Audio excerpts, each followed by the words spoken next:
I I actually attribute the success of that match to my time working with Eddie Guerrero because when me and Haas first came up, we were straight out of developmental, so we're green. Yeah. We wanna talk about everything, call everything, plan everything. Sure. Eddie and Chavo did not work like that. So, and we were married to them for the first 8 months. So when we would do like live events, like first we were just screwing up everything because they would hide from us, or they would come late, or they would say they were late just so they didn't have to, and we would have to go out and like Eddie would force us to call stuff in the ring.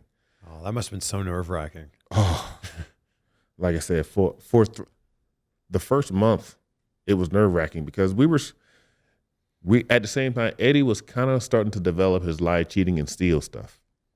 So he's trying to develop these things, and we were blowing his spots. Like because we didn't know, because he wasn't telling us, he was just doing. And then I think after we had a match and we just kind of screwed up, me and Charlie were just screwing up everything. Like Eddie was mad, Chow was mad, like, you guys are making us look bad out there, you're doing this.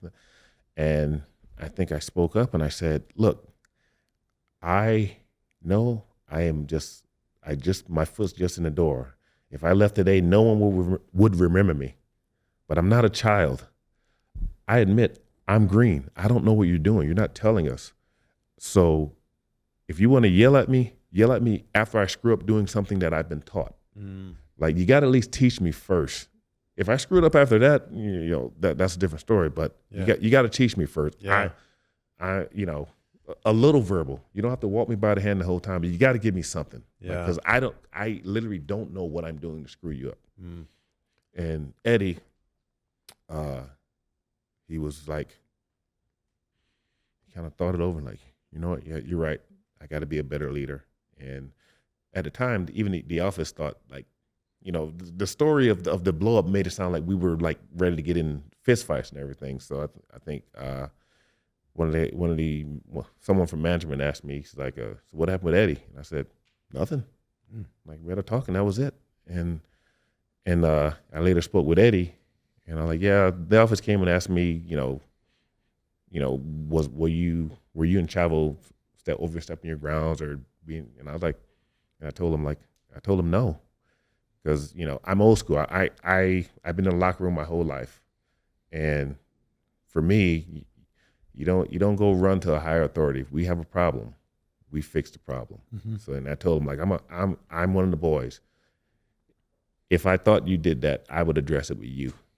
But yeah, I'm not gonna throw you under the bus. Even if I'm mad, I'm not gonna throw you under the bus. I'm just not that person. And I swear to God, Eddie kissed me on the forehead, said thank you, and from that point on, he was like my biggest mentor. Wow. So, like I said, he started leading me to the point where, we were married for 8 months straight on live events. The first month was rough. After about 6 weeks, we had to blow up. And then for the next couple of weeks, he started actually teaching us the things he was doing. And then for the next 5 months, like, we got so good and we're having so much, we never talked. We were going live events. We never talked. Every day, it was like a day off. I couldn't wait to get to work. Like, all of his, and he was so good because he would, like, we had cues. Like, if he initiated anything, like, we knew, okay, he's about to do this spot. He's going into this situation.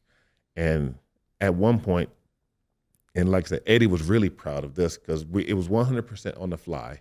We're in the ring. Eddie goes and grabs the wrench from the that they ring the bell with. He grabs the wrench, and he goes, Chavo, push Shelton over here. Just push Shelton over here.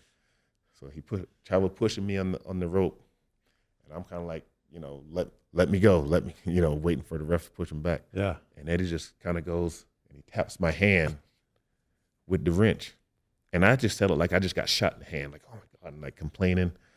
We do that a couple times, and so the ref goes to, like, show Eddie, like, show me your hands. Eddie does this. Eddie does this. Turn around, like, checking his feet.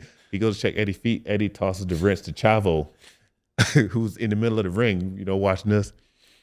And I go, Chavo's got it. So Chavo goes, the ref starts, checking Chavo. The wrench is in the back of Chavo's trunk. The ref's checking one hand, one foot.